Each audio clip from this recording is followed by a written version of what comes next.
William Smart is a Sydney-based architect and creative director of Smart Design Studio. His work has won numerous awards and critical acclaim both here in Australia and overseas. And simply put, William is one of Australia's finest architects, and I dare say he would chart pretty high on global stage. So he's kind of a big deal, and we're really lucky to have him here today.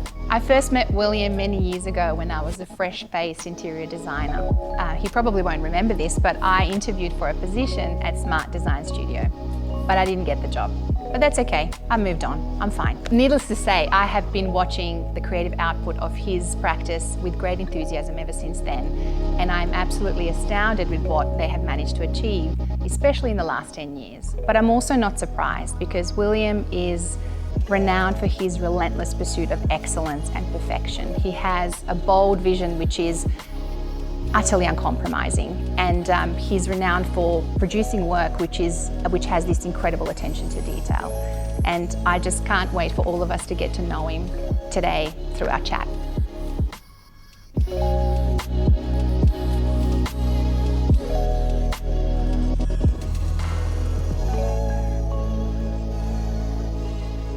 William, welcome to the Sofa Sessions. It's so good to have you here. Thank you, Dana. Thank you for having me. I guess I want to chat first about your approach to architecture and design and your philosophy. I think it really began as a child. I, from a young age, toyed between being a designer of cars and an architect. And it oscillated. Some days I'd be wanting to be a car designer, some days I'd want to be an architect. And I think that car design was probably my first true love in the world of design. And I'm speaking more about the shape and form of cars, particularly old cars I love, and then how they would evolve and change over time. I was just obsessed with it as a child. And then the tipping point towards architecture came when I realized that it's probably a more creative industry. Yeah. There are less barriers, there are less, marketing sort of feedback to incorporate within design. You could be more free, and that's why I chose to be an architect. Is it, I guess the cars are such different scale to buildings.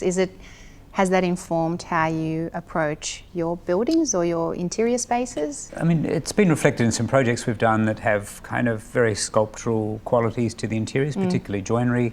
We worked on a project at Central Park years ago for Fraser's, and we termed the concept high-speed luxury.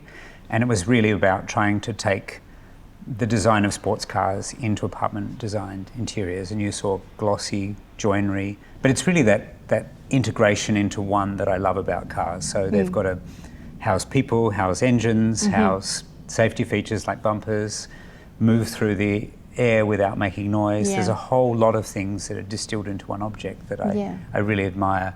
How that's come into the work that we do is you see a lot of attention to detail, and we try to make things really rigorous and holistic so that it's not just a beautiful form and it doesn't work.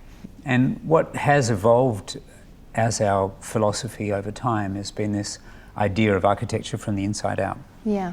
And that's not something that we dreamt up at a moment, but it seemed to be this thing we were doing with our work. And when I first started my practice, I just really did interior design. Yeah. And I hadn't trained it to do interior design. It's just the work that came my way. Yeah. And so I loved doing that. I got better at doing that. And then as an architect, I started designing all these buildings from the inside. And it took me a while to realize that that's actually what we did. Yeah. So the interior design I was talking about is not so much what is the finish of the floor, what is the, the shape of the joinery and the bench top and the details. It's more about the volume of the space. How can you bring light into a space? How can you bend the light? How can you sculpt a piece of air that's very beautiful between four walls and a few windows? And how that would generate a beautiful interior. And then from that, we'll design the exterior of the building. So there's a part of our design process where we just say, let's just plan the building first, look for an amazing space, and then we'll think about the outside after that. Buildings are mostly experienced from within. That's right. And it's kind of where this emotional response often will arise. Yeah. And and I guess, you know, I am quite aware of your work as in interiors in the beginning. I was saying earlier that I interviewed for a job in your practice many years ago and I didn't get the job. I'm still bitter about it. No. Great time to bring that up now. No, I'm actually quite grateful because perhaps my career trajectory would have been different. So, but it's, I remember your highly resolved interiors and it's really quite extraordinary how from that these very civic, large buildings have come. Then you also talk about the merging of art and architecture as well. Is this something that's important to you? Because I guess you've just described some of your buildings as sculptures in a way, right? I mean, the things that inspire me are beautiful pieces of sculpture, or sometimes it's a beautiful piece of music and I'll think about what it is it's trying to do and, you know, what is the messaging I'm getting from that. And I try to think, how do I take that to a building? So often I establish a vision for what the building might be and then try to hold on to that and then go and find it. In the space, find the truth in the building. That's right. And also I feel like the design is to be discovered. I'm certainly not that person that just sits down and thinks, the building's got to be round and here's 5 reasons why, and then it all falls into place. I mean, I draw option after option and I learn from each one and then throw it in the bin and start again. So, you know, if you saw me at work, there's a big pile of papers on the floor or in a bin. There must be some great stuff on that cutting room floor, I dare say. There always is, and I think you kind of hold on to them and they kind of build in the back of your brain and you bring them forward again to the next project, and they take a while to germinate. But I think that's kind of, that sort of discovery process is very important to us. And then I'm quite attracted to things that blur lines, you know, so things that are hybrids, that cross over, that can do more than what their calling was, you know. So the brief might say, do this, and I'm always thinking, how can we do more than that? How do we take it to the next level too? Yeah, you do talk a bit about that as well. It's taking the brief but actually questioning, is that actually the best brief? Is that all there is? And looking for more beyond that and actually bringing a new element to it. And I think that really does show in your work. What is good design to you, and what is good architecture? How would you define it? I mean, it is such a broad and difficult question, but what would you say are some of the key principles? It has a sense of rigor, it has a sense of functionality, it has a sense of purpose, so it knows what it's doing and why it's saying it and how it works. And there's also a sense of poetry to it as well. And I think without that ingredient of poetry, then it can be good or very good.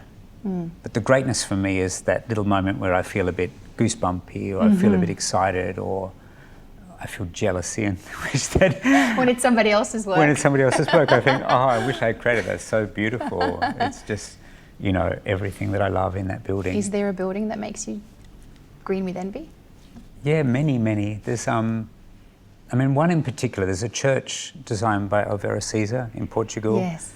That's just, I look at it and think, on every single level, it is so amazing. And I just look at it in awe, thinking, it's incredible. It's incredible. And that sort of thing, I sometimes look at that and think, just go home now. Pack your bags. That's so good. I think you're doing okay though. Right. Thank you. I think you should keep at it. Keep going. Yeah. Keep going. Practice makes perfect. I'm seeing potential, you know? Right. I want to go back to the beginning of your career. You have practiced overseas. That was your first stint in architecture. You went and worked abroad in France and in London. Having had the perspective of working elsewhere, what do you love about working in Australia? What makes you excited about being an architect in Australia? What I learnt overseas, and particularly in France, I learnt all about tradition and proportion. I worked in a small architectural practice in the south of France, and that was taught to you. I was never taught proportion like that in architecture school. You might have done a history lesson and learnt the golden section, but not the exquisite proportion of a window and how you would balance that and how you would shift scales for a building. And then in London, working at Foster & Partners, when the studio was relatively small, we learnt all about detail and clarity of intent is something they're very strong on. And I hadn't expected that when I went there. But what called me back home was the opportunity that I felt lay here, and I feel like that really means that Sydney is the best place for me to live, and Australia is a great country for me to be in. On the flip side, what would you say are some of the challenges of being an architect in Australia? There are moments when you sort of wish that the road was a little easier. I feel like we've grown our business over 23 years now to a place where the people that come to us understand that we'll be driving for something excellent. Yes. So it's no longer trying to establish that as the playing field for us. So that's taken many years, but we've got there. And then I think it's really making it get across the line, isn't it? Like, how do you slog your way through it to ensure you hold on to the detail, you hold on to the quality, you hold on to the concept and deliver. And I feel like perhaps also not having this kind of idea of training the architecture into people like you would see in France or the UK can often lead to very unruly outcomes. I guess now you have a brand, a very well recognised brand, both here and I say overseas too. What's a challenge now for you? I think it's, for me it's just balancing that amount of time. Like, what I really love doing is I love drawing, and so it's very easy for the day to get drawn into doing other things. So I realise that I feel very happy if I spend a few hours drawing every day. Doesn't matter what it is. It just makes me very happy. So that's my challenge. Is always to keep a few hours every day for drawing. And that doesn't always happen, of course. And then that means also just often on the weekends I'll do a bit of catch-up drawing. But it seems to be the thing that keeps me in balance. And I find when I'm doing it, I feel calmer. I feel like I'm producing something worthwhile. It makes me very happy, actually. I really love drawing with a pencil and a piece of paper, not on an iPad. I'm not into the tech stuff. No, but there's a connection of the hand and something about drawing that is very therapeutic. I mean, some people meditate and you draw, right? Yeah. Some people... And this morning I was just, it was something very simple. I was checking someone's work, putting bits of paper over it, replanning apartments, adjusting. I loved it. It was just great. I got up at 6:30 to do that. I'm interested to know, you're very deliberate about how your architecture feels. And I have this quirk where I cry when I'm moved by something deeply. And two of your buildings have made me cry, for real. One made me cry, ugly tears, because I didn't actually, it was a late night, it was Indigo Slam. I was at a party that progressed to Indigo Slam, and I was a bit unaware as to where we were going. I was with a bunch of people and we arrived at this house, and we arrived side on at night. I just didn't know where we were going, but I knew immediately once we stepped inside that this was a special place. And going from this very kind of compacted experiences at the front, which kind of felt like a spa, and emerging at this vast monumental space, and I just cried. It was just so incredible. You know this story, don't you? That I've never heard so much detail, but I'm enjoying it. I think I may have even sworn because I was just too moved. And most recently, when I visited you at your new studio and your home, I thought you were faking that. No. I can't fake cry. No, and I think once I emerged in that space, I was again so moved, and I said to you, I'm not going to cry, but I kind of did. And there is such beauty and poetry in what you do. I think, it's probably project by project, so sometimes that's not what it's there for. No. Or just, evoking that. But I do kind of think about light and about sculpture. I sort of get the same feeling. Sometimes I'll see a piece of sculpture and it might not make me cry, but it kind of stirs something in my gut that feels physical. And I look at it and think, oh, that's amazing. Or I hear a piece of music that makes my you get goosebumps. I get goosebumps, that kind of feeling. And so with those two projects, we were kind of focused on the ambience, the mood, the impression. And with Indigo Slam, there was certainly a procession through from the front door, where it's a 3-story high portico, into a well-proportioned room, down to a ceiling that's lower than 2.1, and then into a room where there's 14-metre high ceilings. So there's a kind of process of arriving, and you see it laid out. And I'm always thinking, what do you see at that point? What does it look like when you turn the corner? I think about that, and that's probably that interior design thing. Is I'm always thinking about how do you walk into that room? That's in my brain all the time. More than you know, sort of planning that you don't hit a piece of furniture. It's like, what do you see at that point? Where's the light coming from, and how is that going to look? So they're the kinds of things I'll be working with, and then also it's about trying to balance that with all the right finishes within the space. So both those projects have very low contrast, so you're not seeing kind of dark and light things in the same room. It's all very tonal, very soft. I'd labour over the choice of the right brick and, you know, the right flooring, and so even with Indigo Slam, all the floors are waxed, but there's like a number of layers of wax, and some of them have white wax in them, so it just lifts the colour a tiny bit, and just that was kind of tuning it a bit. Maybe it's a bit like, you know, making an artwork. A painter might kind of wash something a bit to kind of get it exactly right, but there's a kind of softness there, which I think is very appealing. Well, I agree. I do agree. I want to talk a little bit about sustainability, and it's something that certainly has always been important. I think that the world is waking up to how important and urgent it is. How do you approach this in your work? How do you approach sustainability? What does your practice do in both in architecture, and how do you think about it, I guess, in day to day as well? Because it is quite an overwhelming I think it's thing. really, so we really are at climate emergency sort of state for the planet, aren't we? And so everything you have to kind of put it on the table. So if I'm working on a heritage project at the moment, and I've been saying to the city, I know this is a heritage item, but we need to shade the windows. We need to, you know, control sunlight coming into the space. This is for a school project. I'd like to have all the classrooms with no air conditioning. How do we make that work? And then there's always people that tell you what the risks are, and, you know, is that appropriate? And I think we've got to kind of say, take that into balance, couple that with the outcome, and see if we can make harmony between the two. But I'm really fascinated with reducing energy consumption, producing our own energy in a country like this with blue skies and sun all year round. Where are things sourced? What is the energy that it takes to make a material?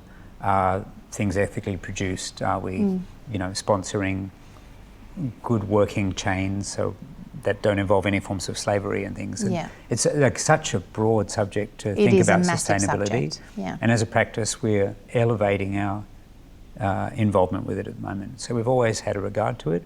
I feel like now we're really pursuing projects with no air conditioning, low energy consumption, going off grid, harvesting water, integrating native plants. We're just trying to say, can we do all that and bring that into the fold? Because I think we have to now. We have to. And are you leaning a lot more on your consultants and suppliers? I mean, are you scrutinising where things are coming from? And is this part of it? So for our new office, we looked at every material. We made an educated guess on where it came from, how much energy it took to make, what impact did it have on the land, how long would it last for, and tried to make decisions based on putting all of that into one complicated little idea of what the building should be. And I feel like as a result, we produced a very sustainable building with no air conditioning in the apartment, no air conditioning in the studio. So it's this kind of great, beautifully lit, space, airy, fresh air sort of space. Yeah, and I mean, very commendable to have a studio with and your apartment with no air conditioning. That's wonderful. Yeah, and it works actually. Like, I have to say, in the peak of summer, it's warmer. I think we get up to 27 degrees. Inside? Which is so everyone wears shorts? And people wear shorts. They just take dress their shoes appropriately. Off. That's right. Be part of the climate. That would be at the peak, you know, so the first week days. in February when you get those 40-degree days in a row, that's when it peaks, and I think that's fine. Before the camera started rolling, we were talking about this idea that you are unapologetic about your commitment to excellence and seek this, maybe not perfection, but you really are very rigorous in your approach. I just want to know, have you ever thought about, has this come at a cost? Does this feel like a big price to pay for the incredible work that you have created? It doesn't feel like a price. It feels like just I feel like the work that I do was what I was meant to do, and it just feels very natural. So tomorrow morning, I'm going to wake up, it's a Saturday tomorrow, I'll do a bit of drawing, then I'll fiddle in the garden, and then I'll do a bit more drawing, and that will be heavenly for me. I would rather do that than go to a big boozy lunch for hours. I like all that as well, but that's kind of my natural disposition is I love that, so it makes it quite easy. But it does also, you know, it means I have to be quite disciplined about, you know, recognising that's what I like to do, not getting run away with things that I just never get the time to do that. Yeah. So it means I'd have a pretty simple life, I suppose, is what has come out of it. I have a partner that I love, a dog, I like running, I like drawing, and a few friends, and that's about as far as it goes. And you really have built your life and your business to support this. I mean, you've enabled, must be tough, but you know, you have a team of 40 odd people, but it's all kind of crafted around this idea that you can draw and you can still design and support your art and your craft, which is architecture. And I think that's fantastic. No, thank you. Yeah. I want to wrap up with some quick fire questions. The first one is, what's the best mistake you ever made? I think it was starting when I was very young. I feel like I made many mistakes, but starting when I was very young meant I made a lot of mistakes. And the best thing about it was at a time when the cost wasn't as high.